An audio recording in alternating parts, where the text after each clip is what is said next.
श्री कृष्ण श्री कृष्ण श्री कृष्ण श्री कृष्ण। गुरुर्ब्रह्मा गुरुर्विष्णुः गुरुर्देवो महेश्वरः गुरुः साक्षात् परं ब्रह्म तस्मै श्री गुरवे नमः। तस्मै श्री गुरवे नमः। सच्चिदानन्दरूपाय विश्वोत्पत्त्यादिहेतवे तापत्रयविनाशाय श्रीकृष्णाय वयं नुमः। सर्वत्र गोविन्दनामसङ्कीर्तनं गोविन्द गोविन्द।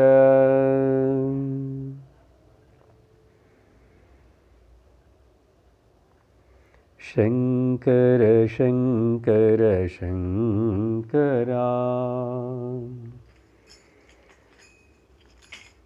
शंकरा अभयंकरा शंकर शंकर शंकरा शंकरा अभयंकरा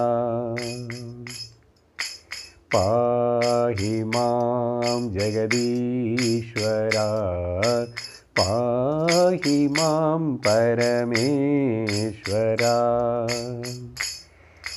शंकर शंकर शंकरा शंकरा अभयंकरा पाहि मां करुणाकर पाहि मां परमेश्वरा। शंकर शंकर शंकरा शंकरा अभयंकरा पाहि मां गंगाधरा पाहि मां मृत्युंजया। शंकर शंकर शंकरा शंकरा अभयंकरा शंकरा अभयंकरा।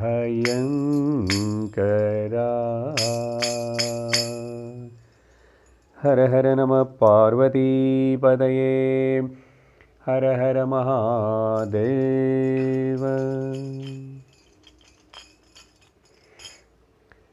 हरि ओम तत्सत्। శ్రీమద్భాగవత మహాపురాణం 4వ స్కందమునందు గడిచిన సత్సంగములో పృథు మహారాజా వంశములో పుట్టినటువంటి ప్రాచీన బర్హుడు అనే రాజా యొక్క 10 మంది పిల్లలు ప్రచేతసులు వాళ్ళ తండ్రి యొక్క ఆజ్ఞ ప్రకారంగా వాళ్ళు సంతానమును కనుటకు ఇంకా పెళ్ళిళ్ళు కాలేదండి. ఇక మీదట వాళ్ళకి అనువైనటువంటి భార్య దొరికి ఆమెడ మూలముగా సంతానమును కనుటకు తపస్సు చేయటానికి బయలుదేరి వెళ్తున్నారు.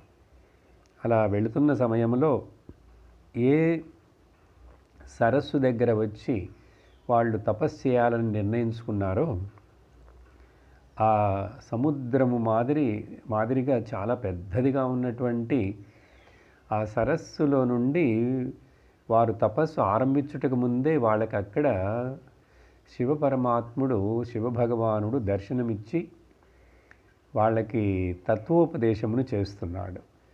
ఆ తత్వోపదేశమును మనము గడిచిన సత్సంగములో కొంచెము విని ఉన్నాము. ఈరోజు ఆ రుద్రగీతము భగవస్తవము లేక యోగాదేశము అని పిలువబడే ఈ చక్కటి స్తుతి స్తుతి భగవాను శివుడే ఆ పరమాత్మ శ్రీమన్నారాయణుడు శ్రీహరిని గురించి స్తుతి చేస్తూ దానిని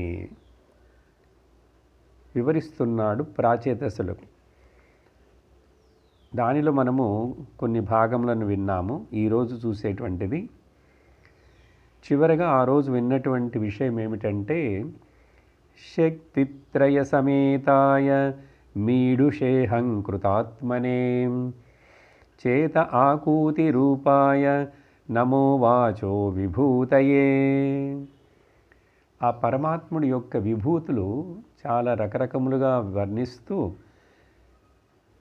చంద్రుడు, సూర్యుడు, ఆకాశము, పంచభూతములన్నీ, అలాగే స్వర్గలోకము, పితృలోకము, నరకలోకము కూడా, మనుషులలో కలిగే ఈ కామరూపంలో ఉన్నటువంటి వాడు, ధర్మరూపంలో ఉన్నటువంటి వాడు, ధర్మని బోధిస్తున్న రూపంలో ఉన్నవాడు, అన్నీ కూడా ఆ భగవంతుడే అని చెప్తూ ఇలా 3 శక్తులతోటి కూడినటువంటి ఇచ్ఛా, క్రియా, జ్ఞానశక్తులన్నీ కూడా ఆయనవే.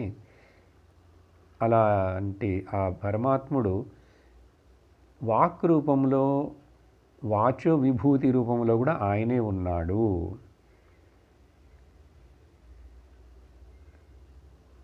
వాక్ రూప విభూతి అంటే పరావాక్, వైఖరి వాణి, మధ్యమవాణి, పశ్యంతి వాణి, పరావాణి అని చెప్పి శాస్త్రములు వివరిస్తాయి.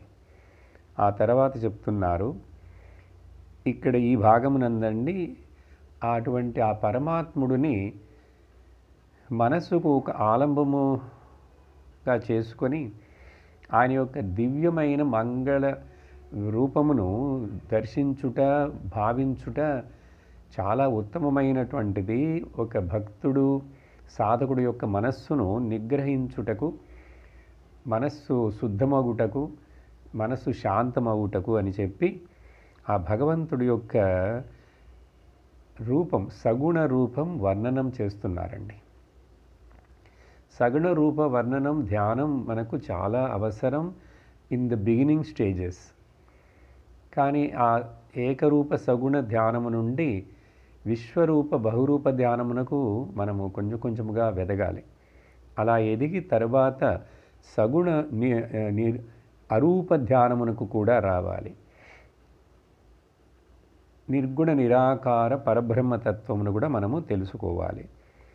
అలా చెప్తున్నప్పుడు ఈ మెట్టులో భగవంతుడి యొక్క రూపవర్ణనం, దర్శనం నో దిదృక్షూణాం దేహి భాగవతార్చితం రూపం ప్రియతమం స్వానాం సర్వేంద్రియ గుణాంజనం స్నిగ్ధ ప్రావృఢ ఘనశ్యామం సర్వసౌందర్య సంగ్రహం చార్వాయతన చతుర్బాహుం సుజాత రుచిరాననం పద్మకోశపలాసాక్షం సుందరభ్రుసునాసికం సుద్విజం సుకపోలాస్యం సమకర్ణ విభూషణం.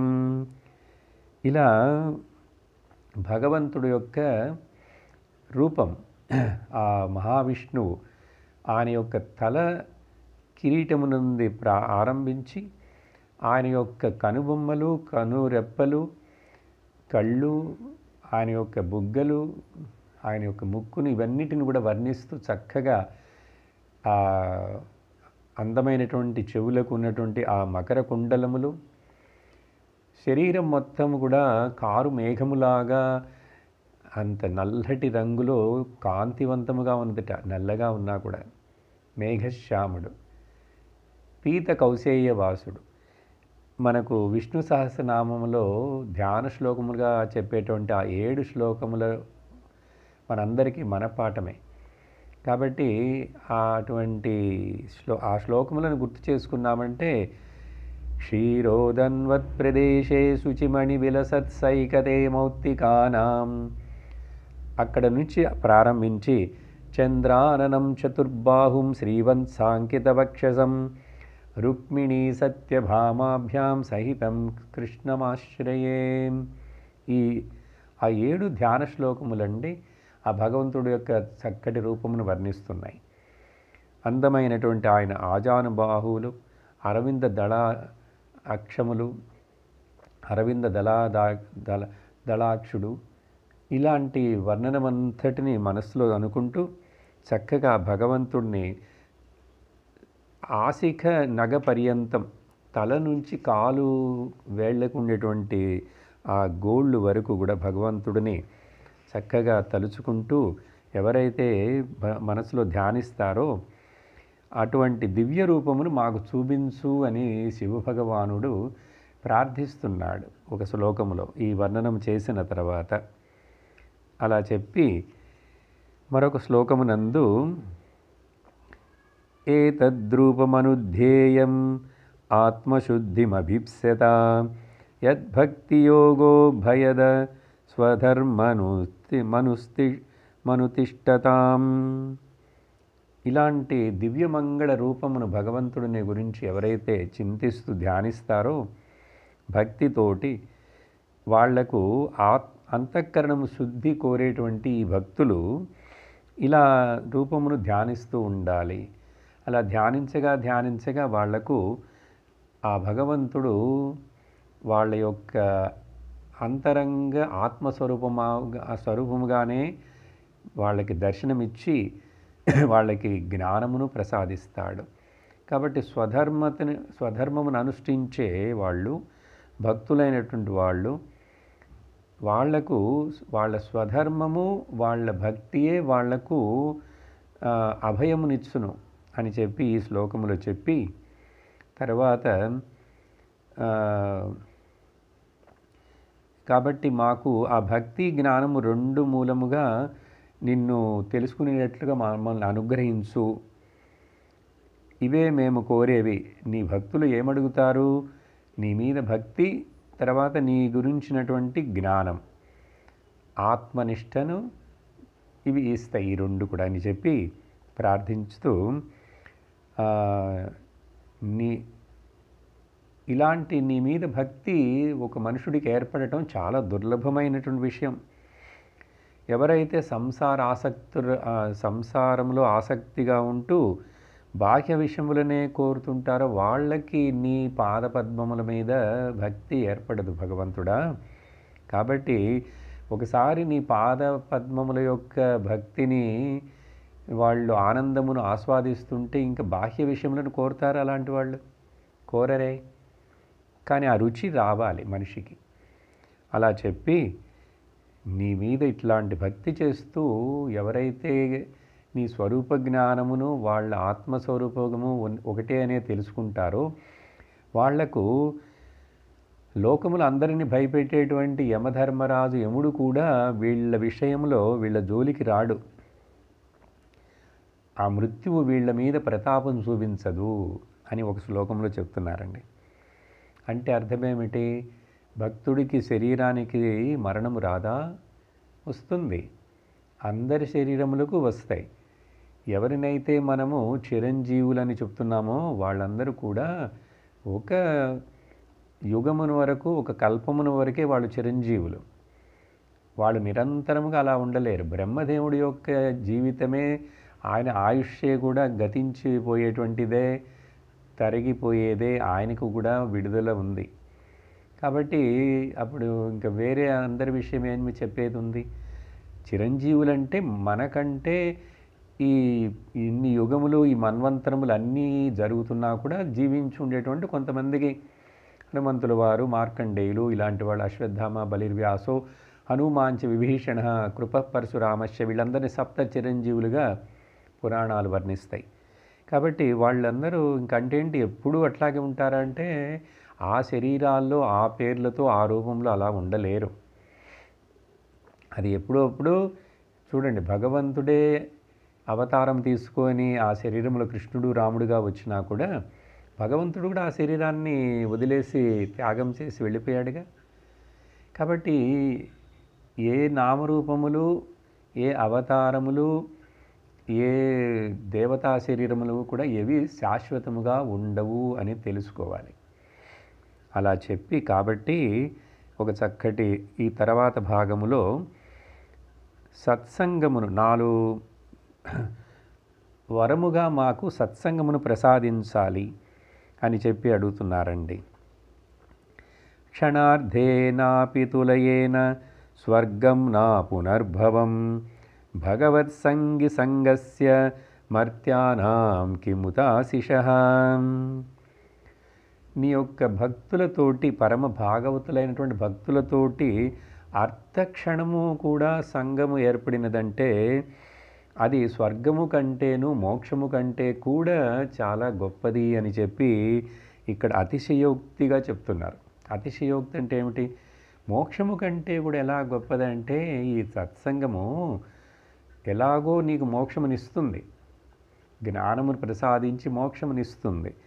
కాబట్టి స్వర్గము మోక్షమునివ్వదు. కాబట్టి నేను స్వర్గమును ఆశించను, మోక్షమును నేను ఆశించను. నాకు ఈ శరీరం ఉన్నంత వరకు, ఈ శరీరము దాని ప్రారంధమునకు తగినట్లుగా కొన్ని సంవత్సరాలు అది జీవిస్తుంది కదా, అంతవరకు నేను ఆశించేది సత్సంగము మాత్రమే. భగవద్భక్తులతోటి నీ కథా గుణములను శ్రవణము చేయుటకు కావలసిన భాగ్యమును మాకు ప్రసాదించు అని చెప్పి వరమును అడుగుతున్నారు, ప్రార్థించుకుంటున్నారు. అలా చెప్తున్నప్పుడు రెండు రకములుగా మనుషుడు, ఈ భక్తులు సాధకులు లోపల వాళ్ళ యొక్క అంతఃకరణమును నీ పాదముల ధ్యానము చేత నీ పద నీ గుణగానము నీ పద ధ్యానము, ఆ నీ పదముల యొక్క ధ్యానము, నీ గుణముల యొక్క కీర్తన చేస్తూ వాళ్ళ అంతఃకరణమును ఇలా అంతఃస్నానము చేసుకుంటారట. అంతఃస్నానం అంటే అంతఃకరణమును శుద్ధి చేయుట, ఇలా కీర్తించటం వలన. అలాగే నీ పాదముల నుండి పుట్టినటువంటి ఆ గంగా ప్రవహిస్తున్నది కదా భారతదేశంలో, బాహ్య శరీరమును వాళ్ళు ఈ గంగా స్నానములు చేసి వాళ్ళు శుద్ధి చేసుకుంటారు. కాబట్టి హృదయ స్నానము శుద్ధి కోసం నీ పాదముల యొక్క ధ్యానము, బహిరంగముగా నీ పాదముల నుండి పుట్టినటువంటి విష్ణుపద అని పిలువబడే ఆ గంగలో స్నానం చేసి వాళ్ళు బాహ్య మలినమును పోగొట్టుకుంటారు. అలా చెప్తూ ఆ శ్లోకమునందు మమ్మల్ని నీ యొక్క భక్తుల యొక్క సాంగత్యము, వాళ్ళ సంగము ఏర్పడినదంటే మేము ఈ మాయను జయించి తేలికగా నీ అనుగ్రహమును పొందుతాము. ఒకే మార్గము సత్సంగము అని చెప్పి ఒక శ్లోకంలో చెప్తూ ఆ తర్వాత భాగములో చక్కటి ఒక ఉపదేశము చేస్తున్నారండి సాధకులకు. నయస్య చిత్తం బహిరర్ధ విభ్రమం తమో గుహాయాం చ విశుద్ధమావిశత్ యద్భక్తియోగానుగృహీతమంజసా మునిర్విచష్టే నను తత్ర తే గతిం.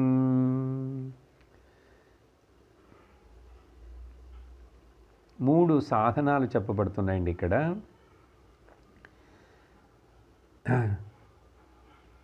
ముని, ఈ సాధనను చేసేటువంటి వాడు ఎవరు?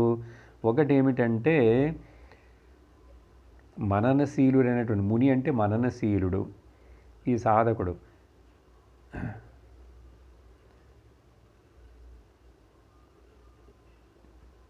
చిత్తం బహిః అర్ధ విభ్రమం న యస్య, ఎవరి యొక్క మనస్సు అయితే బయట కనపడే నామరూప ప్రపంచ ఇంద్రియ వస్తువులు భోగముల యందు తగులుకోకుండా వాటిని నుండి వాటి విభ్రమం, వాటి యొక్క మోహములో పడిపోకుండా ఎవరైతే ఉంటారో అట్లా అంతఃకరణమును భక్తి అభ్యాసము చేత వాళ్ళు శుద్ధము చేసుకోవాలి. అలా చేయటం వలన వాళ్ళ మనస్సుల్లో ఉన్నటువంటి వాళ్ళ అంతఃకరణం ఉన్నటువంటి మలినమంతా పోతుంది. తర్వాత రెండోది చెప్తున్నారు,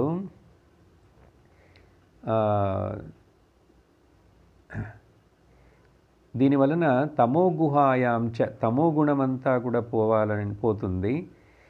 రజోగుణము కూడా అంతా తొలగిపోతుంది.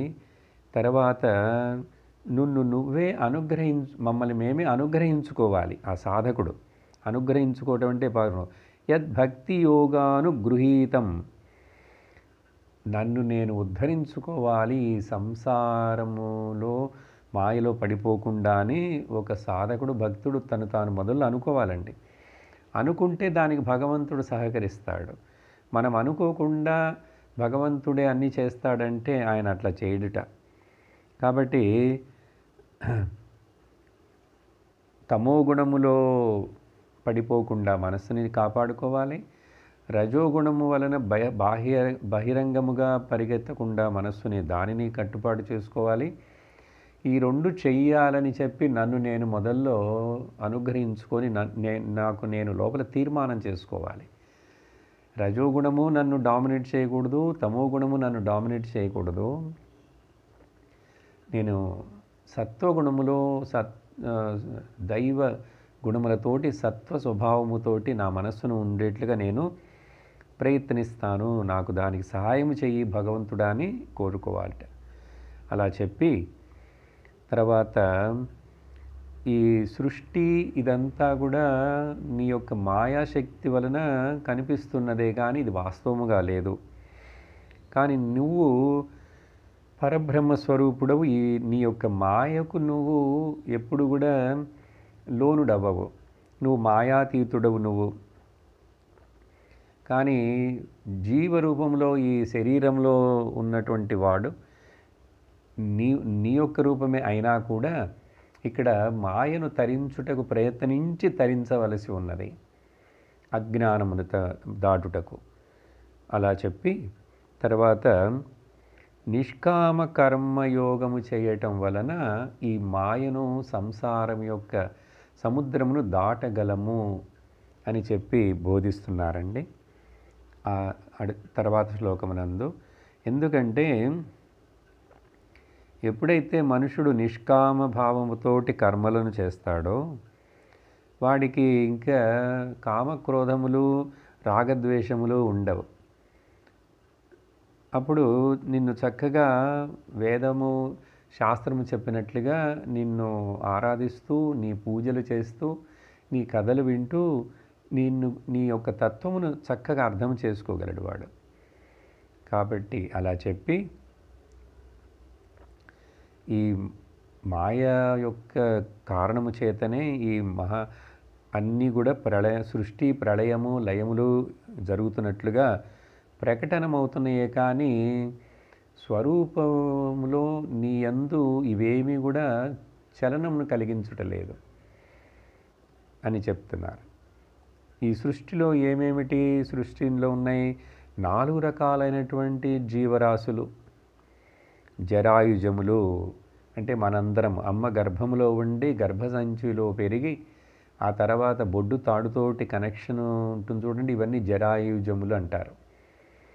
రెండో రకమైనటువంటి అండజములు, ఆ గుడ్డు రూపంలో ఉంటూ దాంట్లో పక్షులు ఇవన్నీ కూడా ఉంటాయి కదా, కొన్ని వేరే వేరే గుడ్డు అండ రూపంలో ఉంటూ పుట్టే జంతువులు ప్రాణులు. తర్వాత స్వేదజములు అంటే ఫంగస్ మాలిన్యము దీంట్లోనంతా చెమటలో నుంచి పుట్టేవి ఫంగస్ అంటారు కదా, ఇవన్నీ కూడా ప్రాణులే కదా స్వేదజములు. తర్వాతవి ఉద్బీజములు.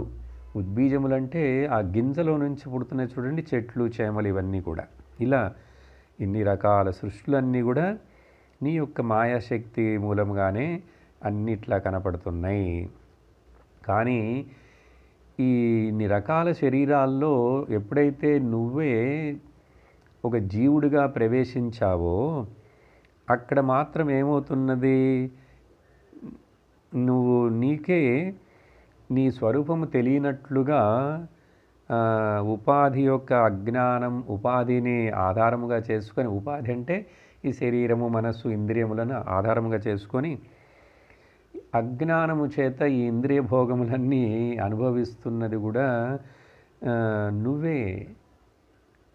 కాబట్టి ఇప్పుడు నువ్వు తప్ప మరొక వస్తువు ఏమీ లేదు అని నిర్ధారణ చేస్తే చెప్తూ, ఆ నువ్వు తప్ప ఇంకొక వస్తువు లేదని చెప్పాలంటే శాస్త్రము దానికి ఇది ఈ నామరూపములు ఇది లేదు. నేతి నేతి వాక్యముతోటి చెప్పి నెగేట్ చేస్తూ అప్పుడు అదేమిటి? పరమాత్ముడే, బ్రహ్మమే ఈ రూపంలో ఒకే బంగారమే నామరూపం ఇచ్చినప్పుడు దానికి నామరూపం పెట్టి పిలుస్తాము, కానీ అది బంగారమే. అన్ని నగల యందు ఉన్నది బంగారమే కదా. అలా చెప్పి ఈ తత్వమును వివరిస్తూ, ఎవరైతే ఈ తత్వమును నీ యొక్క గొప్పతనమును విభూతిని తెలుసుకోవటానికి ప్రయత్నించరో ఆ మనుషుడి యొక్క జీవితం వృధా అయిపోతుందని చెప్పి, మనుష్యుడు ఏమి చేస్తుంటాడు? ఈ మెటీరియలిస్టిక్ పీపుల్, ఓకే, భౌతికవాదులు, మెటీరియలిస్టిక్ పీపుల్ కేవలం పుట్టినది అనుభవించుట కొరకే. కాబట్టి ఎంత అనుభవించగలవో అంత అనుభవించు అని చెప్పి చనిపోయేంత వరకు కూడా ఈ లోక విషయముల వ్యామోహంలోనే పడిపోయి ఉండేవాడు. చూడండి ఏమిటవి? పుత్రేషణ, విత్తేషణ, లోకేషణ, కుటుంబము మీద మమకారములు, అభిమానములు, పిల్లల మీద, భార్య మీద, ఇంటి మీద. సో పుత్రేషణ. లోకేషణ, లోకములో ఆస్తులు పాస్తులు, పేరు పొగడ్తల మీద. తర్వాత లోకేషణ, లోకేషణ విత్తేషణ, విత్తం, డబ్బు మీద చాలా వ్యామోహం. ఎంత సంపాదించినాను, ఎంత చేతి పోగు చేసి పెట్టినాను, వీడికి తృప్తి కలగనంత లోభం. ఇలా వీడు ఇవన్నిటిలో ఈ మనుషుడు ఇట్లా మైమరచి తను తిరుగుతుంటాడు దాంట్లో తగులుకొని. కానీ కాలరూపుడైనటువంటి నువ్వున్నావు చూడు, వీడిని వదిలిపెట్టావు టక్కని. ఎలాగంటే ఒక ఉదాహరణ చెప్తున్నారు. ఎలా అయితే బాగా ఆకలితో ఉన్నటువంటి పాము, అది అక్కడ చక్కగా ఎదురు చూస్తున్నది, ఒక కప్ప వచ్చింది. ఆకలితో ఉన్నటువంటి ఒక పాము కప్పనో లేక ఎలుకనో ఎట్లా అకస్మాత్తుగా అట్లా పట్టేసుకుంటుందో, ఆక్రమించి మృంగేస్తుందో, అలాగే మృత్యు రూపంలో ఉన్నటువంటి నువ్వు ఈ లోకంలో ఇలా మనుషులు వాళ్ళు ఈ మృత్యువు ఉన్నది వెనక అనేది మర్చిపోయి లోకంలోనే బతుకుతుంటారు, భ్రమలో తిరుగుతుంటారు. ఇది కానీ మృత్యువు అందరికీ వస్తుంది, దానిని జ్ఞాపకం పెట్టుకోవటం లేదు ఎవరు. మృత్యువును చూసినా కూడా, శ్మశానమునకు పోయి ఎవరో యొక్క మృత్యువును మరణమును చూసినా కూడా ఆ యక్ష ప్రశ్నల యందు చివరగా ధర్మరాజుని యుధిష్ఠిరుని అడిగినటువంటి ప్రశ్న ఏమిటంటే, ఈ లోకంలో అత్యంత ఆశ్చర్యమైనటువంటి విషయం ఏమిటి అన్నాడు. అంటే ఇదే చెప్పాడు. చావును చూస్తున్నా కూడా, చచ్చిపోయిన వాళ్ళని చూస్తున్నా కూడా, ఆ చూసే మనిషికి, బతికున్న వాడికి నేను ఇలాగా ఒకరోజు చనిపోయేవాడిననే ఆలోచన రావటం లేదట. నేనేమిటో ఇక్కడ శాశ్వతంగా ఉంటాను, ఇంకా చాలా సాధిస్తాను, చాలా చేస్తాననే భ్రమలో ఉంటాడు. ఇదే చాలా ఆశ్చర్యమైనటువంటి విషయం అన్నాడు ధర్మరాజు. అలా చెప్పి, కాబట్టి ఎవరైతే భగవంతుడిని, ఈశ్వరుడమైన నిన్ను మర్చిపోయి ఇట్లా లోకంలో కనిపించే ఈ నామరూప ప్రపంచము నిజమనుకొని దానిలో వ్యామోహపడుతుంటారో, ఇటువంటి వాడు వాడి యొక్క జన్మను వృధా చేసుకుంటున్నాడు. అందుకనేట ఇలా తెలిసి నీచే సృష్టించబడిన ఆ బ్రహ్మదేవుడున్నాడు చూడు, ఆయనకి ఎంతో పెద్ద ఆయుష్ ఉన్నా కూడా ఆయుష్ క్షీణించిపోతున్నది అని చెప్పి వివేకముతోటిట శివభగవానుడు చెప్తున్నాడు. మా తండ్రి గారైనటువంటి, అంటే ఎవరు? బ్రహ్మదేవుడు. ఆయన కూడా నీ పాదములను ధ్యానిస్తూ, ఏమిటంటే టైం అయిపోతుంది, ఆయుష్ అయిపోతుందని అనుకుంటూ నీ పాదములే ధ్యానిస్తూ ఉంటాడుట. అలాగే ఆయన మాత్రమే కాదు, ఆయన చేత సృష్టించబడిన మేమందరము, ఆ 14 మనువులందరూ కూడా వాళ్ళ డ్యూటీలను నిష్కామముగా చేస్తూ నిన్ను ఆరాధిస్తూనే ఉంటారు. చూడండి, నిష్కామముగా లోకములో మన ధర్మములు చేయాలి. ఆ చేస్తున్నప్పుడు అవి work will become the worship. ఈశ్వర ఆరాధన అవుతుంది ఎప్పుడైతే నిష్కామంగా చేస్తామో, భగవంతుని జ్ఞాపకం పెట్టుకొని చేస్తామో. అలాగా చెప్పి, లేకపోతే మనుషు యొక్క జన్మ నష్టమైపోతుంది. ఉన్నది కొంచెం ఆయుష్ మాత్రమే కలియుగంలో మనుషులకు. చూడండి, ఇలా చెప్పి ఈ రుద్రగీతము ఇక్కడ ముగించబోతున్నదండి, ముగియబోతున్నది. చివరిగా ఏం చెప్తున్నాడంటే, కాబట్టి అథ త్వమసి నో బ్రహ్మన్ పరమాత్మన్ విపశ్చితాం విశ్వం రుద్రభయధ్వస్త్వం అకుతశ్చిద్భయాగతి. కాబట్టి ఓ పరమాత్మ, జగత్కారణ రూపుడైనటువంటి ఓ భగవంతుడా, కాలరూపుడైనటువంటి రుద్రుడే మాట్లాడుతున్నాడు. ఏమి చేస్తాడు? ఈ జగత్తును మొత్తాన్ని ధ్వంసం చేసి మింగేస్తుంటాడు. ఇది జరుగుతుంది. పుట్టినది ఏది కూడా ఉండదు, గిట్టుట కొరకే అన్నాము కదా. ఇది ధ్వంసం అవుతూనే ఉంటుంది. కానీ వివేకం ఉన్నటువంటి మా లాంటి వారందరూ దేని గురించి కూడా, ఈ కాలమును గురించి మేము భయపడటం లేదు, రుద్రుడి మీద గురించి భయపడటం లేదు. కానీ ఎందుకు భయం లేదంటే, మాకు నీ పాదములను మేము శరణు వేడుకున్నాము కదా. కాబట్టి ఏం చెప్తున్నాడంటే, నీ పాదములే శరణముగా అవుతున్నప్పుడు మేము ఇంకా భయపడాల్సిన పనేముంది, దేనికి భయపడాలి అని చెప్పి చివరిగా ఒక అడ్వైజ్ ఇస్తున్నట్టుగా, ఓ రాజకుమారులారా, ఇదం జపత భద్రం వో విశుద్ధానుపనందనా స్వధర్మనుతిష్టంతో భగవత్యర్పితాశయా. చూడండి, ఇప్పుడు ఇంత తత్వమును బోధించాడు, కానీ వెంటనే మీరందరూ గృహస్థులుగా ఉండకుండా వెళ్ళిపోండి అడవులకని చెప్పలేదు. మీరు మీ హృదయములను పరిశుద్ధముగా ఉంచుకుంటూ స్వధర్మమును అనుష్ఠించు భగవంతుని మీద మనస్సుని నిలిపి. చూడండి, 3 విషయాలు. మనస్సు భగవంతుడి మీద ఉండాలి, చేతులు లోకంలో పనిచేస్తుండొచ్చు, స్వధర్మాన్ని పనిచేస్తున్నటువంటి ఏదో పని చేయకూడదండి, స్వధర్మాన్ని అనుసరించాలి. ఉంటూ భగవంతుడిని హృదయంలో కలుషితము లేకుండా ఉంచుకొని ఆ భగవంతుడిని జపిస్తూ ప్రార్థిస్తూ ఉండండి, మీకు మంగళం అవుతుంది అని చెప్పి రుద్రభగవానుడు ఈ రుద్రగీతం నేను ఏదైతే మీకు ఇప్పుడు చెప్పానో దీనిని యోగాదేశం అని అంటారని ఇక్కడ ఒక శ్లోకములో ఆ పదమే వస్తున్నదండి. యోగాదేశముపాసాద్య ధారయంతో మునివ్రతాః సమాహిత ధియః సర్వ ఏతదభ్య సతాధృతాః. ఈ యోగాదేశం అనేటువంటి భగవత్ ప్రాప్తికి ఉపాయమైనటువంటి ఈ స్తోత్రమును ప్రజాపతులైనటువంటి మా అందరికి కూడా మా ప్రభువు అయినటువంటి, మా తండ్రి అయినటువంటి బ్రహ్మదేవుడు పూర్వం అందరికీ మమ్మల్ని సృష్టి చేయగోరి మొదల్లో దీనిని మాకు బోధించాడు. అప్పుడు ఆయన అలా, ఎందుకంటే మేమందరూ సృష్టిని చక్కగా చెయ్యాలి, మా కర్తవ్యమును చెయ్యాలి అని చెప్పి ఆయన యొక్క పుత్రుడైనటువంటి భృగు మొదలైన మా అందరికీ కూడా ఈ స్తోత్రమును ఉపదేశించారు. మేమేమి చేశాం? చక్కగా ఆయన చెప్పినట్లుగా ఈ స్తోత్రమును పఠించి మా అజ్ఞానమునంతటిని తొలగించుకొని అనేక రకాల ప్రాణులను మేము కూడా ఈ లోకములో భగవంతుడు ఆజ్ఞ ప్రకారంగా సృష్టిని చేశాము అని చెప్పి ఆ రుద్రభగవానుడు. కాబట్టి ఎవరికైతే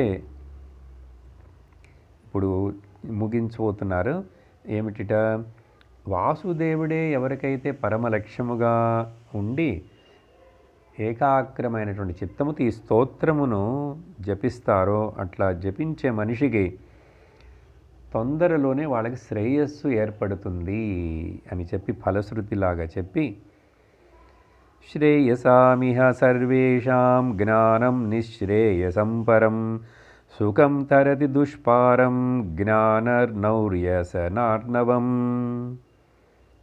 చూడండి, చివరికి అనేక రకములైన విషయములను చెప్పి ఏకరూప భక్తి, బహురూప భక్తి, నిర్గుణతత్వమైనటువంటి ఆ భగవంతుడి ఆత్మస్వరూపం అన్నీ చెప్తూ, కాబట్టి చివరికి భక్తి ఒక మనుషుడిని జ్ఞానములో తీసుకువెళ్ళి నిలపాలి. జ్ఞానము ప్రాప్తి కావాలి. ఏమి జ్ఞానము? భగవతత్వ జ్ఞానము, పరబ్రహ్మతత్వం యొక్క జ్ఞానం ఏర్పడాలి. అందుకని ఆ జ్ఞానమును పొగుడుతూ, దానిని సమర్థిస్తూ, శ్రేయసామిహ సర్వేషాం, అందరికీ, అన్నిటికంటే అందరికీ శ్రేయస్కరమైనటువంటి నిశ్రేయసం, శ్రేయస్సులో అత్యంత శ్రేయస్కరమైనటువంటి పరమమైనటువంటిది ఏమిటంటే జ్ఞానం.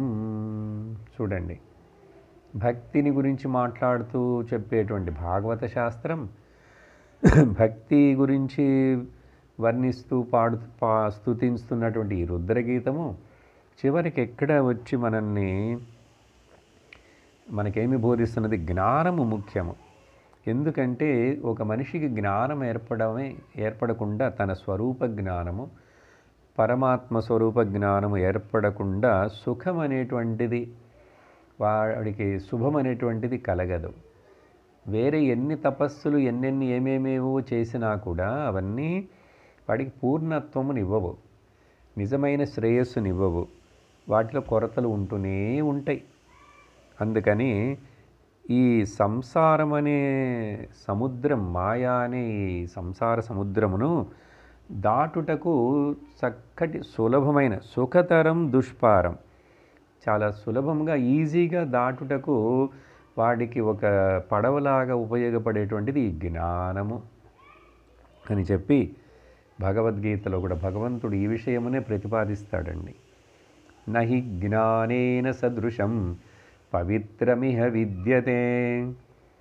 అనేక రకములైన కర్మయోగము మాట్లాడి, భక్తి యోగం మాట్లాడి అన్నీ చెప్తున్నా కూడా మరల జ్ఞానము, అర్జున, జ్ఞానముతోటి సమమైనటువంటి పవిత్రమైన మరొక విషయం లేదు. కాబట్టి ఇప్పుడు మనం భాగవతం వింటున్నామంటే ఇది జ్ఞానయజ్ఞం అండి. భగవద్గీత వింటున్నాము, సత్సంగము, ఉపనిషత్తులు ఏవైనా వింటున్నామంటే అది జ్ఞానయజ్ఞం. అందుకని జ్ఞానయజ్ఞం శ్రేష్టమైనది. ఇంకా ఆ తర్వాత ఇది చేసేటువంటి వాడు వేరే యజ్ఞములు ఏవి చేయక్కర్లేదు, చేసినా చేయకపోయినా ఏమీ పర్వాలేదు. ఇది ముఖ్యం.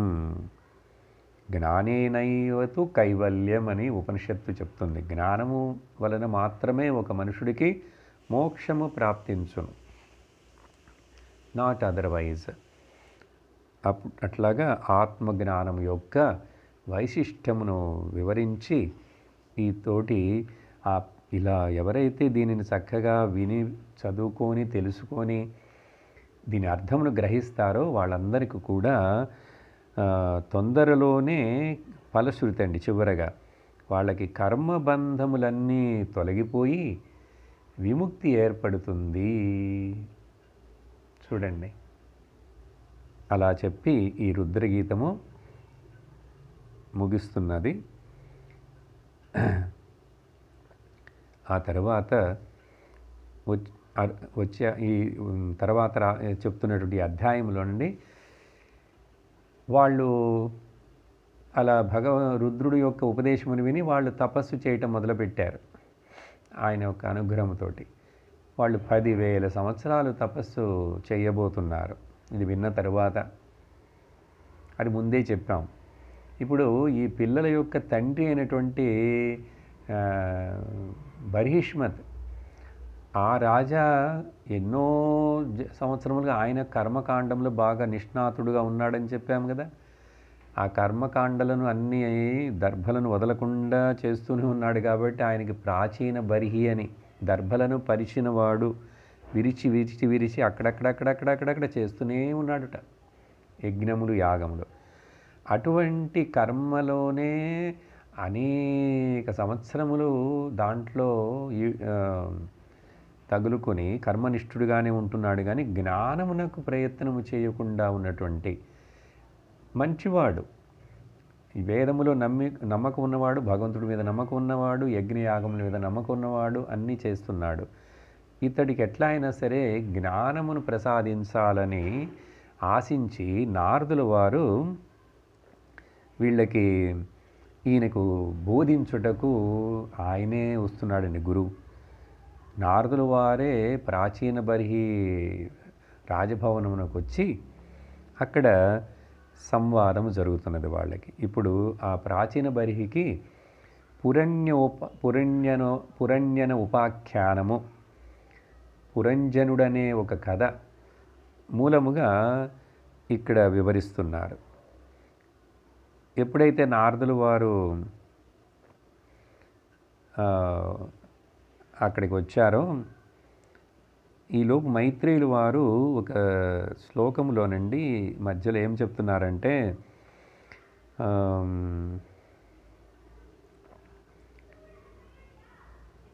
ఈ నారదుల వారు వచ్చి ఆయనతోనట, ఓ రాజా, ఈ కర్మ మార్గములో నువ్వు ఎట్టి శ్రేయస్సును పొందాలని అనుకుంటున్నావు? ఎందుకు ఇన్ని కర్మలను చేస్తూనే ఉన్నావు? ఎంతకాలం ఇలా చేస్తావు? దుఃఖము తొలగుట, సుఖము లభించుటనే రెండు కలిసి అట్లా, అది దాని శ్రేయస్సు అంటాం. శ్రేయస్సు అంటే ఏమిటి? దుఃఖము పోవాలి, నాకు సుఖము రావాలి. ఇదే కదా లోకంలో మనం అందరం అనుకుండే శ్రేయస్సు. కానీ నారదుల వారు ఏం చెప్తున్నారు చూడండి, ఈ కర్మ మార్గంలో ఇట్లాంటి పూర్ణమైనటువంటి శ్రేయస్సు లభించదు. జాగ్రత్తగా అర్థం చేసుకో. రిలేటివ్లీ ఏదో కొంచెం మంచి జరుగుతుందే కానీ పూర్ణమైన శ్రేయస్సు కాదు ఇది. దుఃఖము పూర్తిగా తొలగదు. అజ్ఞానము స్వరూప ఆత్మ అజ్ఞానము పోనంత వరకు ఒక మనుషుడికి శ్రేయస్సు జరగదు. దీనిని ఈ కర్మ మార్గము అట్లా శ్రేయస్సును కలిగిస్తుందని పూర్ణముగా ఏ విద్వాంసుడు కూడా, వివేకమున్నవాడు, వైజ్ పీపుల్ అంగీకరించరు అని చెప్పాడు నారదుల వారు. చెప్పంగానే రాజా అంటున్నాడు, నిజమే మహాప్రభో. రాజోవాచ న జానామి మహాభాగ పరం కర్మాపవిద్ధదీహి బ్రూహి మే విమలం జ్ఞానం ఏన ముచ్యేయ కర్మభిః. నారదుల వారు వెంటనే ఆయన బోధించడం మొదలుపెట్టలేదు. ఆయన జస్ట్ ఒక టూకీగా ఒక విషయాన్ని చెప్పాడు. ఇంత కష్టపడి కర్మలను చేస్తున్నావే, దీనివలన నీకు శ్రేయస్సు కలగదు పూర్తిగా. ఒక లెవెల్కి చిత్తశుద్ధి మాత్రం ఇవి కలిగిస్తాయి అని చెప్పి నువ్వు ఆలోచించుకో అన్నట్లు చెప్పంగానే లోకంలో మహాత్ములు, వైజ్ పీపుల్ ఎవరు దీన్ని ఒప్పుకోలేదు. అనగానే రాజాకి ఇప్పుడు వెంటనే అట్లాగనా, అప్పుడు మీరే నాకు గురువుగా వచ్చారు కాబట్టి నేను శిష్యుడిగా అయిపోతున్నాడు. ఇప్పుడు గురువు శిష్యుడు, గురువుని గురువుగా గుర్తించాలి. ఆ వినే మనుషుడు, ఉపదేశముని వినే మనుషుడిలో శిష్యుడు పుట్టాలి, శిష్యభావం పుట్టాలి. ఎప్పుడైతే శిష్యభావం వస్తుందో అక్కడ గురువు దగ్గర నుంచి మనకు ఆ తత్వోపదేశము కలుగుతుంది, చేయబడుతుంది.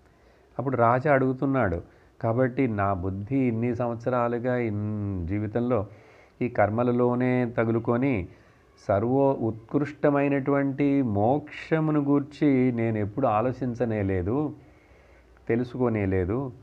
కాబట్టి నాకు ఏ దోషము లేనటువంటి దోషరహితమైన ఆ జ్ఞానమును నాకు ఉపదేశించండి మహానుభావుడా అని చెప్పి కర్మల నుండి అజ్ఞానము తొలగించబడి కర్మల నుండి విముక్తి ఎలా జరుగుతుంది, నాకు దాన్ని ఉపదేశించమని. లేకపోతే ఈ లోకంలో నేను గృహస్థుడుగానే ఉంటూ ఏమైపోయింది, గృహేషు కూటధర్మేషు పుత్రధారాధనార్థిదీః నపరం విందతే మూఢ బ్రాహ్మ్యన్ సంసారవర్త్మసు. మీరు చెప్పిన విషయం నాకు అర్థమైంది నారదుల వారు, అర్థమైంది. కాబట్టి ఈ సంసారంలో స్థిరత్వము, శ్రేయస్సు అనేది ఒక మనుషుడికి దొరకదు. అందుచేత నాకు ఉపదేశం చేయమంటే నారదుల వారు చూడండి, గురువు కూడా డైరెక్ట్గా ఉపదేశం చెయ్యలే. డైరెక్ట్గా అంటే ఒక కథను, సో ఇతిహాసంలో ఇలా ఒక వృత్తాంతం జరిగినది చాలా కాలం కిందట అని కథ రూపంలో విషయాన్ని వివరిస్తున్నాడే కానీ నేరుగా చెప్పలేదుట. ఎందుకంటే లోకంలో చాలా పేరు ప్రసిద్ధులు ఉన్నటువంటి ధనవంతులైనటువంటి ఆ గొప్ప వాళ్లకు ఇలా నేరుగా చెప్పితే ఎవరు చెప్పినా కూడా వినరండి. నువ్వెవరు నాకు చెప్పేందుకు అంటారు.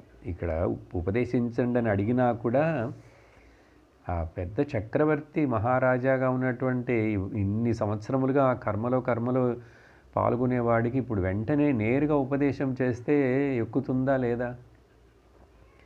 కాబట్టి ఇలా కొంచెం ఇండైరెక్ట్గా వేరే కథ రూపంలో చెప్తూ అతడికి జ్ఞానము కలిగించాలనే భావముతోటి ఈ ఇండైరెక్ట్ టీచింగ్ శాస్త్రమునకు చాలా ఇష్టమండి. మరచి కవర్ చేసి చెప్పనట్లుగా చెప్తుంది. అలాంటి పద్ధతిలో నారదులు వారు ఏం చెప్తున్నారంటే, మొదట ఇద్దరు కూర్చుని అట్లా సంభాషణ చేస్తున్నారా, అక్కడ చూడు ఆకాశంలో అని బాల్కనీలో నుంచి అట్లా చూపించారు. ఏమిటంటే అక్కడ ఏంటి అన్ని జంతువులు, అన్ని పశువులన్నీ అట్లా, మృగాలు ఇన్ని ఉన్నాయి, మేకలు, తర్వాత అన్నీ కూడా ఏవో నేను యజ్ఞములో బలి చేసిన పశువులులాగా ఉన్నాయే. అవును, నువ్వు యజ్ఞములు ఇన్ని సంవత్సరములుగా, యజ్ఞము అంటే పశుబలి అవన్నీ అవుతాయి. ఎన్ని పశువులను నువ్వు ఎట్లా జంతువులను బలి చేసావు చూడు, అవన్నీ కూడా కోపముతోటి నిన్ను మరలా వాటి పదునైన కొమ్ములతో గుచ్చి నిన్ను చీల్చేయటానికి ఎదురు చూస్తున్నాయి. కాబట్టి నువ్వేమిటో కర్మ యజ్ఞం చేశాను, చాలా పుణ్యం చేశాను అని నువ్వు అనుకుంటున్నావు. కానీ ప్రతి కర్మలో కూడా సగము మంచిది ఉంటుంది, సగము చెడుది ఉంటుంది. అందుకని ఈ కర్మములే వద్దు అని చెప్పి మనము నిష్కాములం అవ్వాలి. చూసావా? కాబట్టి నిన్ను పీడించుటకి అవన్నీ ఎదురు చూస్తున్నాయని చెప్పంగానే రాజా భయపడిపోయినాడు. సరే భయపడద్దు, నేను నీకు కథ చెప్తాను. ఒకసారి జరిగినటువంటి పురాతనం ఇతిహాసం పురంజనస్య చరితం నిబోధ గదదో మమ. పురంజనుడనే ఒక రాజా యొక్క కథ చెప్పబడినది ఇతిహాసంలో అని చెప్పి పురంజన ఉపాఖ్యానం అండి. ఇది చాలా విస్తారముగా పెద్దదిగా వివరించి చెప్పబడినది. ఇది నేను మీకు సంక్షిప్తముగా వివరిస్తాను. ఇష్టమైన వాళ్ళు ఆ పుస్తకములలో చదువుకోవాలి. ఎందుకంటే చాలా వేరే పదములు ఉపయోగించి వేరేదో తెలియజేయుటకు అంత ఇండైరెక్ట్గా చెప్పబడినది కాబట్టి అది వాళ్ళు చదువుకుంటే మంచిది. కానీ కథ అని నేను చెప్తాను సారాంశమును. ఏమిటిట? పురంజుడనే ఒక రాజున్నాడు. ఆ పురంజనుడు ఒక చక్కటి సామ్రాజ్యమును నిర్మించుకొని ఆ రాజ్యములో పురంజని అనే ఒక యువతితోటి పెళ్లి చేసుకొని రాణిగా ఉంటూ ఆనందముగా జీవిస్తున్నాడు. చక్కగా రాజ్యము, అన్ని పిల్లలు పుట్టారు, అన్నీ అయినాయి. ఇట్లా జరుగుతున్నప్పుడు కాలము వెళ్ళిపోయినదే తెలియటం లేదు, వయస్సు అయిపోతున్నది తెలియనంత విధముగా ఆ రాజ్య భోగములు, స్త్రీ భోగము వీటన్నిటిలో ఉంటూ పిల్లలు, సంతానము, తర్వాత మనవడులు, మనవరాళ్ళు ఇలా అందరూ పుట్టారు. కానీ కాలము ఊరుకుంటుందా? ఈలోపు ఏమైనదంటే ఆ భార్య రాణి అయినటువంటి ఆ పురంజని, ఆమెకు వ్యాధి వచ్చి ఆమెడే మరణించటం జరిగింది. మరణించిన తర్వాత ఈ రాజు ఇంతకాలము ఆమెనే అనుకుంటూ ఆమె ధ్యాసలోనే ఉంటున్నాడు. కాబట్టి అదే చింతనలో చింతిస్తూ దుఃఖిస్తూ కాలం గడుపుతున్నాడు. ఎవరితో? పిల్లలతోటి, మనవళ్ళతోటి, మనవరాళ్ళతోటి. ఎక్కువ వయసు అయిన వాళ్ళందరూ అంతే కదండి. ఇప్పుడు కూడా నాకు ఇంకా మనవళ్ళు, మనవరాళ్ళు ఇవన్నీ ఎందుకు? నాకు ఈ శరీరము ఒకరోజు మరణించబోతున్నది. అప్పుడు ఈ లోపు నేను ఏమి చేయాలని భగవత్ చింతన చేయొచ్చు కదా. యజ్ఞయాగములు చేసినందువలన ప్రయోజనం లేదు. కాబట్టి ఈ రాజు పురంజనుడు కూడా మంచివే చాలా కార్యాలన్నీ చేశాడు. చివరికి భార్య చనిపోయిన తర్వాత జీవితం చివరి దశలో ఆ స్త్రీ వ్యామోహం, భార్య చక్కగా అందముగా ఉండేది పురంజని, ఆమెడినే తలుచుకుంటూ భావిస్తూ ఆమెడ ఇప్పుడు ఏ లోకంలో ఉందో, ఎక్కడుందో, ఎట్లా ఉందో అని చెప్పి ఇదే చింతన చేస్తూ చేస్తూ చివర శరీరం వదిలేటప్పుడు ఆ స్త్రీ వ్యామోహము, స్త్రీ యొక్క చింతనతోటే మరణించి శరీరం వదిలేశాడండి. ఏమైందో తెలుసా? మరు జన్మలో రాజ్యమునకు చెందినటువంటి రాజ్యములో ఆ విదర్భరాజు యొక్క కుమార్తెగా పుట్టాడండి. చూడండి జీవుడు. ఇది శాస్త్రం చెప్తుంది. ఎవరైతే శరీరమును వదిలేటప్పుడు స్త్రీ గురించే ఆలోచిస్తూ వదిలేస్తారో వాళ్ళు స్త్రీ శరీరము పొందవచ్చు వచ్చే జన్మలో అనేకంగా, మెజారిటీ. అలాగే పురుషుడినే అనుకుంటూ, పురుష శరీరమునే అనుకుంటూ ఏ స్త్రీ మరణిస్తుందో వాళ్ళకి వచ్చే జన్మలో పురుష శరీరం దొరుకుతుంది. ఇది శాస్త్రంలో చెప్పబడిన.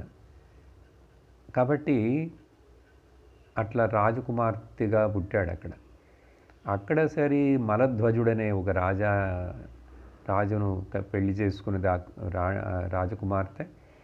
అక్కడ మరలా సంసారము, కుటుంబము, అక్కడ పిల్లలు అంతా పుట్టి ఆ మలధ్వజుడు చక్కగా కొంచెం వానప్రస్థుడిగా అయ్యి తపస్సు చేసేట్లుగా అడవికి వెళ్ళాలని ఇట్లాంటి భావం ఉన్నవాడు, మంచి వివేకం ఉన్నవాడు.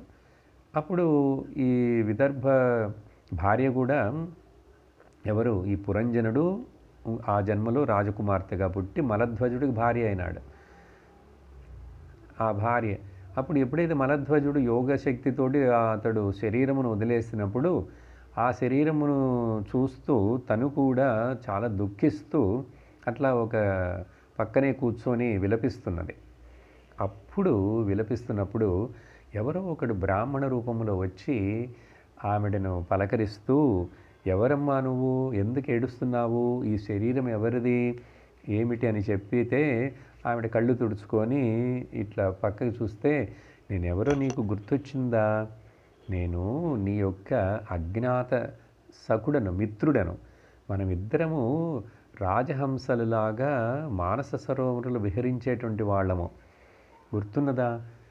అప్పుడు నువ్వు నన్ను వదిలేసి ఈ పురంజనమనే పురము దానిలో వెళ్ళి ఈ రాజ్యములో నువ్వు ఇట్లా భోగములు అనుభవించాలని వెళ్ళిపోయావు. నేను చెప్తున్నాను, పిలుస్తున్నా కూడా వినకుండా. కాబట్టి నేను నీ అజ్ఞాత సఖా మిత్రుడను అని చెప్పి అలా ఉపదేశం చేస్తూ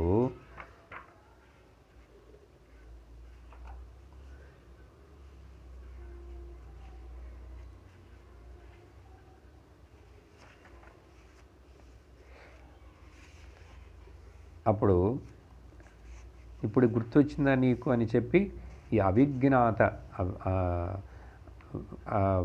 ఉన్నటువంటి ఆ సకుడు మిత్రుడు ఆమెతో సంభాషణ చేస్తూ చక్కటి విషయం ఏం చెప్తున్నాడంటే, నేను ఆ శ్లోకం కోసం చూస్తున్నాను. బ్రాహ్మణ ఉవాచ, బ్రాహ్మణ రూపంలో వచ్చి దర్శనమిచ్చాడు కదా. ఏం చెప్తున్నాడంటే, మాయా హ్యేషా మయా సృష్టా యత్పుమాంసం స్త్రియం సతీం మన్యసే నో భయం యద్వై హంసౌ పశ్యావయోర్గతిం. నువ్వు పూర్వజన్మలో పురంజనుడు అని చెప్పి పురుషుడిగా ఉండి అక్కడ అలా అనుకుంటూ తలపోస్తున్నావు. ఇప్పుడు ఈ జన్మలో ఇట్లా ఒక స్త్రీగా పుట్టి మలధ్వజుడనే శరీరానికి భార్య అయినావు. కానీ నువ్వు ఈ రెండూ కాదు. ఆ జన్మలో పురంజనుడు శరీరంలో ఉన్నది నువ్వు కాదు, ఇప్పుడు ఈ స్త్రీ శరీరంలో ఉన్నది నువ్వు కాదు. నువ్వెవరమంటే నువ్వు శుద్ధ ఆత్మవు. నువ్వు నేను ఒకటే, మనమిద్దరము హంసలము. హంసలమన్న ఏంటి? హం సహ సహ సహ అహం అహం సహ. మన ఇద్దరి స్వరూపము తెలుసుకో అని చెప్పి చూడండి. ఏమిటి అర్థమవుతున్నది? భగవంతుడే, పరమాత్ముడే గురువు రూపంలో బయట వచ్చి మనకు ఉపదేశం చేయాలి. ఎందుకంటే పరమాత్మ తప్ప ఇంకొక రూపం లేదు కదా, ఎవరు లేరు కదా. కాబట్టి మన హృదయంలో ఉన్నటువంటి మన ఆత్మనే, పరమాత్ముడే బయట ఇంకొక రూపంలో గురువుగా వచ్చి ఉపదేశం చేసినప్పుడు ఈ జీవుడు తను కూడా పరమాత్మ అని తెలుసుకుంటాడు.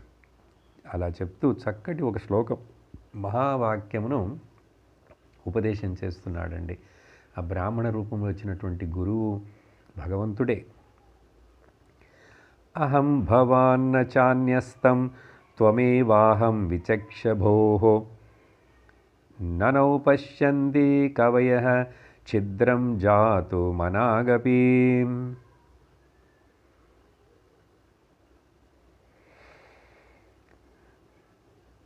ఓ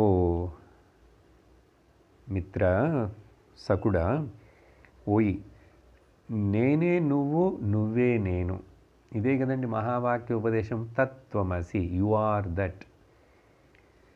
డైరెక్ట్గా చదవండి. అహం భవాన్ న చాన్యస్త్వం, నువ్వు నేను వేరు కాదు.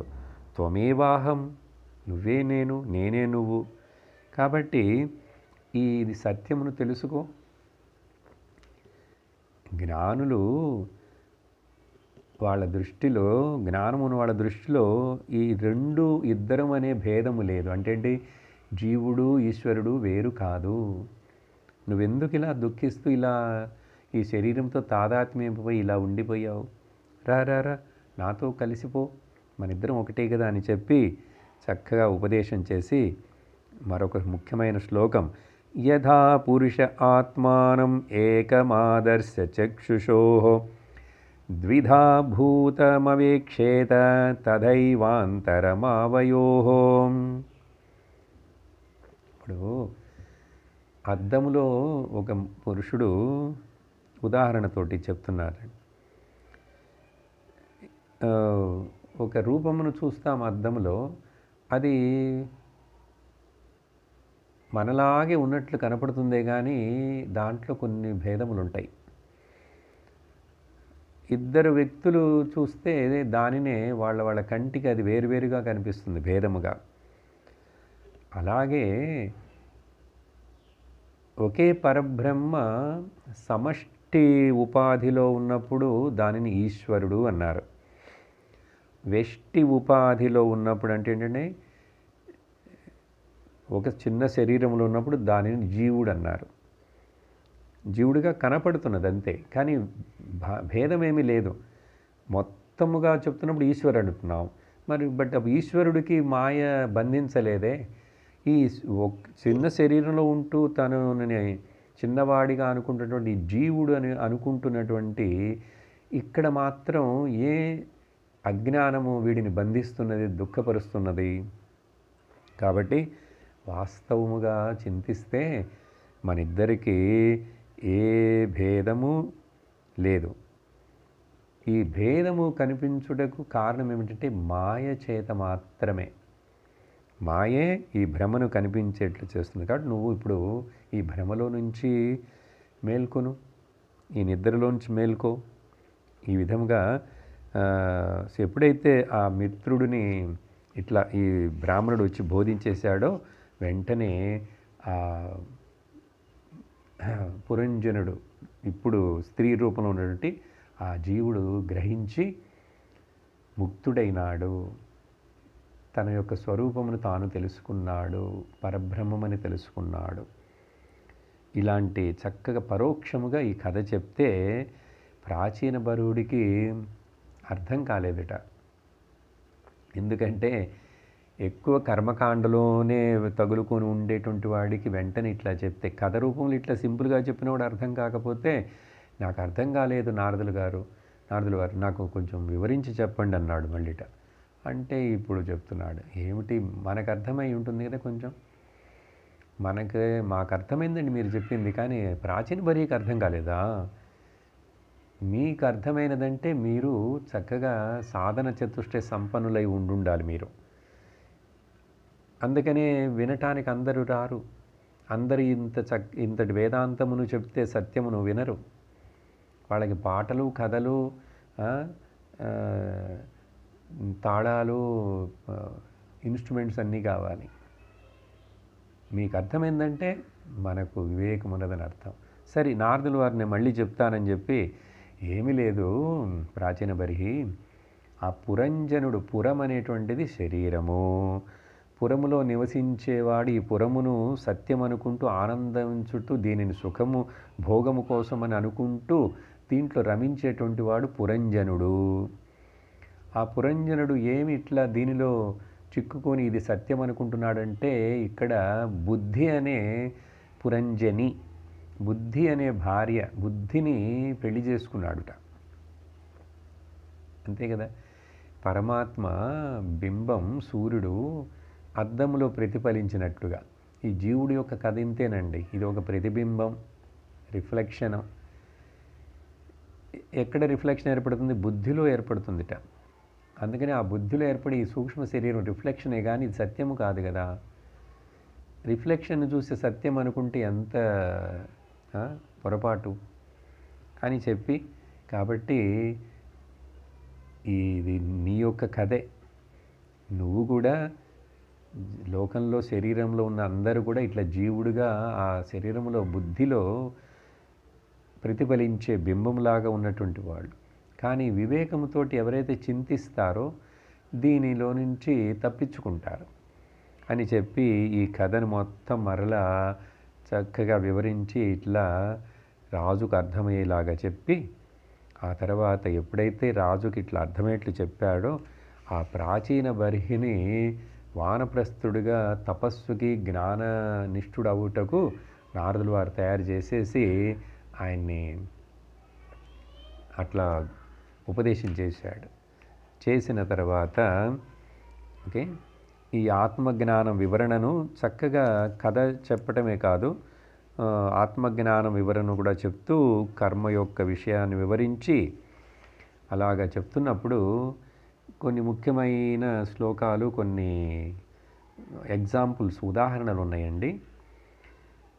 3 గుణములు కూడా మనుషుడికి కర్మను బంధమును ఏర్పరుస్తాయి అని చెప్పి, తర్వాత కాబట్టి ఈ శరీరములో ఉన్నటువంటి వాడు ఒక బజార్లో రోడ్డు మీద తిరిగే ఈ వీధి కుక్క లాగా అని చెప్పి ఒక ఉదాహరణ ఇస్తున్నాడు. ఈ వీధి కుక్క ఉంది చూడండి, దానికి కొన్నిసార్లు చక్కగా ఎక్కడో అన్నం దొరుకుతుంది, ఏదో అది వెళ్ళి చాటుగా తీసుకొచ్చుకుంటుంది నోట్లో పట్టుకొని, లేకపోతే ఎవరైనా వేస్తారు కావాలనే, మిగిలినది ఏంటో. సో ఇలా ఒక్కొక్కసారి దైవ అనుగ్రహముతోటి ఈ దీనముగా తిరిగేటువంటి ఇంటింటికి తిరిగే కుక్క దైవ అనుగ్రహం వల్ల దానికి మంచి రుచి అయినటువంటి ఒక్కొక్కసారి ఇవి జరుగుతాయి. కానీ కొన్ని చోట్ల వెళితే కర్ర తీసుకొని రాళ్ళతోటి కొడతారు, బడిత పూజ కూడా జరుగుతుందిట. కాబట్టి ఈ విధముగా ఈ కోరికలతో నిండినటువంటి జీవుడు తన మనస్సు ఏంటంటే కొన్నిసార్లు ఏదో స్వర్గము అని చెప్పి కొన్నిసార్లు వెళ్తాడు, మళ్ళీ స్వర్గంలో పుణ్యం అయిపోయిన తర్వాత మళ్ళీ పుట్టాలి, పుట్టిన తర్వాత మళ్ళీ తప్పులు చేస్తాడు, ఈ పాపాల వలన మళ్ళీ కష్టాలు, దుఃఖాలు, నరకాలు అనుభవిస్తాడు. ఇలాగే తప్ప ఈ కర్మలో ఒక సారాంశం ఇది. కాబట్టి ఏదైనా ఉపశమనం చేసుకుందాం, దీనికి పరిహారం చేద్దామంటే అది తత్కాలం మాత్రమే. కర్మకు పరిహారం అవ్వదు. అదేండి లా. ఒక కర్మలోనే లోపం ఉన్నప్పుడు ఆ కర్మని సరిచేయుటకు మరొక కర్మ చేస్తే ఇది ఎట్లాగా ఉంటుందంటే, ఉదాహరణ చెప్తున్నారు. ఆ ప్రాయశ్చిత్తం కానీ పరిహార కర్మలన్నీ కూడా తత్కాలంలో కొంచెం ఏదో రిలీఫ్ ఇస్తాయని అనుకుంటాం, నమ్మి రిలీఫ్ ఇవ్వచ్చు, కానీ అది శాశ్వతమైన పరిష్కారం కాదుట. చక్కగా ఉదాహరణ చెప్తున్నాడండి. ఏమంటే నారదుల వారే టీచింగ్ అంతా కూడా ఎట్లాగంటే, యదాహి పురుషోభారం శిరసా గురుముద్వహం తం స్కంధేన స ఆధస్తే తదా సర్వ ప్రతిక్రియా. చక్కటి ఉదాహరణ. ఒక బియ్యం మూటయో సిమెంట్ మూటనో ఒక భుజం మీద వేసుకొని ఒకడు తీసుకెళ్తున్నాడు కూలివాడు. కొంచెం దూరం నడవగానే ఈ భుజం నొప్పి పుడుతుంది, లాగేస్తుంటుంది, ఈ రైల్ స్టేషన్ కూలీలాగా. అప్పుడు ఈ భుజంలో ఉన్నటువంటి మూటని తీసి బ్యాగ్ని ఈ భుజం మీదకి మార్చుకుంటాడు. మారిస్తే అబ్బా ఇక్కడ కొంచెం రిలీఫ్ అయినట్లుగా ఉంటుంది. ఎంతసేపు? కొంచెంసేపు తర్వాత మరలా ఈ భుజం నొప్పి వస్తుందిగా. కర్మ అంతేట. ఈ కర్మకి పరిహారం అని చెప్పి ఆ కర్మ చేస్తే ఇది ఎట్లాగంటే ఈ భుజం మీద ఉన్నటువంటి భారము మూటను మార్చి ఈ భుజం మీద పెట్టినట్లు, ఈ భుజం మీద మళ్ళీ ఈ భుజం మీద పెట్టినట్లు. ఇంతే. ఇది పూర్ణముగా ఈ మూట బరువులో నుంచి తప్పించుకోలేడు. చక్కగా ఉదాహరణ చూడండి. అలాంటిదే ఈ దుఃఖం. ఈ కర్మలు కూడా అంతటివే. ఈ వేదము మరి కర్మలని చెప్పింది కదా అని నీకు సందేహం వస్తుందేమో. మొదటి స్టెప్లో వేదము కర్మలను చెప్పి కామ్యకర్మలను చెప్పింది. అలా చెప్పి అవి చేయకపోతే నువ్వు అసలు నాస్తికుడు అయిపోతావు. వేదం మీద నమ్మకం రాదు. వేదం మీద నమ్మకం లేకపోతే నీకు మంచి ధర్మమైనటువంటి జీవితమును నడవవు. అందుకని నీకు మొదల్లో కొన్ని ఆశలు చూపించి ఈ కోరికలు నెరవేరుతాయని చెప్పి ఆ తర్వాత నిదానముగా కాలక్రమముగా నిష్కామ కర్మలను కూడా చెప్పింది. ఆ నిష్కామ కర్మలు చేసి తర్వాత జ్ఞానముకు రమ్మని చెప్పింది. ఆ జ్ఞానమే కదండి మరి చివరిలో వేదాంతముగా ఉన్నది. అప్పుడు మనమేమి దీన్ని అంతటిని ఒప్పుకోము. వేదములో చెప్పిన కర్మను మాత్రం ఒప్పుకుంటాం. ఎంతకాలం, ఎన్ని జన్మలు ఈ కర్మ. వేదం అదే చేస్తూ కూర్చోమని చెప్పలేదు. ఆ కర్మలతోటి చిత్తశుద్ధిని ఏర్పరచుకో, భక్తితోటి చిత్తము యొక్క ఏకాగ్రతని పొందు. ఆ రెండిటి వలన జ్ఞానమును, వేదాంతమును వినుటకు కావలసినటువంటి అర్హతను పొంది ఇంకా అవన్నీ కర్మలను వదిలేసి జ్ఞాన ప్రాప్తి కోసం మహావాక్య ఉపదేశమును స్వీకరించి గురువు దగ్గర నుంచి ఆ చింతనలోనే శ్రవణ మన నిధిధ్యాసనములు చేస్తూ ఉండాలి అని చెప్పింది. అలా చెప్తూ రెండు వేరే ఉదాహరణలు కూడా ఇస్తున్నారు. ఏమిటంటే ఒక కలలో కూడా మరొక కళ చూస్తామండి. చూస్తున్నదే కళ అంటే ఏంటి? అసత్యమైనదే. అసత్యమైన కళలో మరొక కళను చూస్తే ఏమిటి పెద్ద గొప్ప? రెండు అసత్యమే. ఎందుకు ఈ ఉదాహరణ చెప్తున్నారు? కర్మ ఫల భోగములు అనేవి రెండు కూడా ఇట్లాంటివే. కర్మ యొక్క ఫలభోగము, నేను కర్తను భోక్తను అనే అజ్ఞానము ఇది ఉంటూనే ఉంటుంది. మంచి కర్మ అయినా చెడు కర్మ అయినా కూడా ఎంత కాలం వరకైతే ఈ కర్తృత్వ భోక్తృత్వ అభిమానములు ఉంటాయో వాటి యొక్క ఫలములు మంచిగానో చెడుగానో నీకు వస్తూ ఉంటాయి, పోతూ ఉంటాయి, వస్తూ ఉంటాయి, పోతూ ఉంటాయి. It is like A shuttle. వస్తుంటాయి, పోతుంటాయి అంటే ఏంటి అర్థం? ఊంబుటు టూంబు టూంబుటు ఊంబు పునరపి జననం పునరపి మరణం అట్లాగే అని చెప్పి ఆ కళ ఉదాహరణ చెప్పి, సో స్వప్నంలో ఎట్లాగైతే సుఖదుఖములు వాస్తవము కాకపోయినా కూడా అనుభవిస్తున్నాం. ఆ సమయంలో కళలో ఉన్నప్పుడు ఆ సుఖదుఖములు అనుభవపడుతున్నది కదా మనసుకి. అదే విధముగా ఈ మెలకువలో ఉన్నటువంటి జగత్తులో వచ్చే దుఃఖము కూడా సుఖము కానీ రెండు కళలో ఎట్లా అయితే మిథ్య అయినవో ఇక్కడ కూడా అంతే. కానీ కళలో అనుభవించినట్లుగా ఉన్నది కానీ సత్యము కాదుగా. ఇక్కడ అనుభవిస్తున్నావు కానీ సత్యము కాదు. ఎప్పుడు తెలుస్తుంది ఇది? కళలోంచి మెలుకు వస్తే అది తెలిసిపోయింది. ఇప్పుడు మెలుకులోంచి ఇంకా ఏం చేయాలండి? జ్ఞానమును పొందాలి. మెలకులో నుంచి ఇంకా మేల్కొనాలి. ఈ మెలకులో నుంచి మేలుకొనుటకు పేరే ఉత్తిష్ఠత జాగ్రత్త. ప్రాప్యవరాన్ నిబోధత అని వివేకానందుల వారు ఆ కఠోపనిషత్తు యొక్క వాక్యములను ఆయన వక్కాణిస్తారు.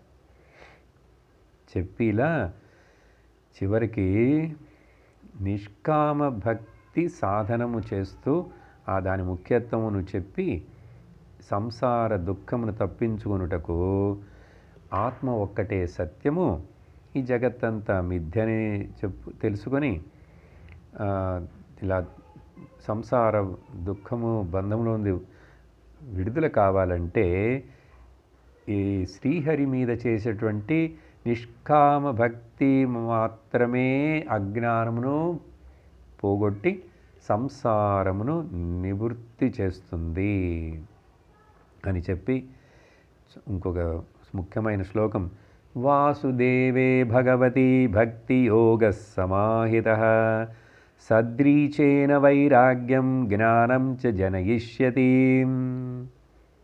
ఈ నారదులు వారు ప్రాచీన బరి ఉపదేశాన్ని ముగించబోతున్నారండి. వాసుదేవుడి మీద సరి అయిన విధమైనటువంటి వాసుదేవ భగవతి భక్తి యోగ సమన్విత భక్తి అంటే చక్కగా అర్థం చేసుకొని భక్తి అంటే ఏమిటని, అటువంటి ఏకాగ్రమైన చిత్తముతో చేసేటువంటి భక్తి వలన జ్ఞాన వైరాగ్యములు. చూడండి, ఇది చాలా ఇంపార్టెంట్ శ్లోకం. భక్తి మోక్షమని ఇవ్వదండి. భక్తి మనకు చిత్త విశాలతనిస్తుంది, తర్వాత ఎమోషనల్ సపోర్ట్నిస్తుంది. ఎమోషనల్లీ భగవంతుడి మీద డిపెండ్ అవుతాము. అక్కడ నుంచిట చూడండి, తొందరలోనే వైరాగ్య జ్ఞానం చ జనయిష్యతి. ఇది అండర్లైన్ చేసుకోవాలండి. ఇప్పుడు నాకు భక్తి వలన వైరాగ్యము జనరల్గా వివేక వైరాగ్యం అంటాం. ఇక్కడ వైరాగ్యం వస్తుంది వివేకము వలన, తర్వాత జ్ఞానము ప్రాప్తి జరుగుతుందిట. చూడండి, కాబట్టి ఓ రాజా, నువ్వు శ్రద్ధతోటి ఈ యొక్క భగవంతుడి కథలను వింటూ నువ్వు కూడా సాధనని చేస్తూ మోక్ష శాస్త్రమును అధ్యయనం చేస్తూ శోచిరాదేవరాజర్ష్యే స్యాదచ్యుత కథాశ్రయః శృణ్వత శ్రద్ధధానస్య నిత్యదా స్యాదదీయతః. అలా చేస్తే నువ్వు కూడా త్వరలోనే నువ్వు జీవన్ముక్తుడివై జ్ఞానమును పొందుతావని చెప్పి ఈ కథాశ్రవణ మహిమంతా చెప్పి ఇవన్నీ చెప్పి అలాగా ఆయనకు చక్కటి బోధనను చేశారండి. అలా బోధన చేస్తున్నప్పుడు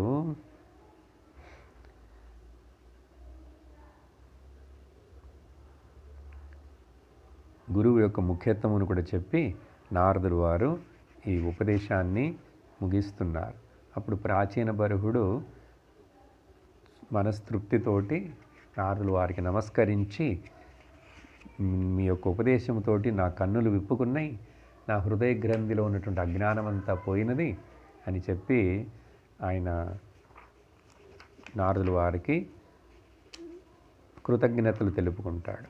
ఆ తర్వాత వచ్చే కథండి, ప్రచేతసులు ఏమైనారు, ఈయన పిల్లలు అక్కడ తపస్సుకు వెళ్ళారు కదా, వాళ్ళ సంగతిని మరలా వచ్చే సత్సంగంలో వాళ్ళు కూడా నారదుల వారే గురువు అవుతాడు.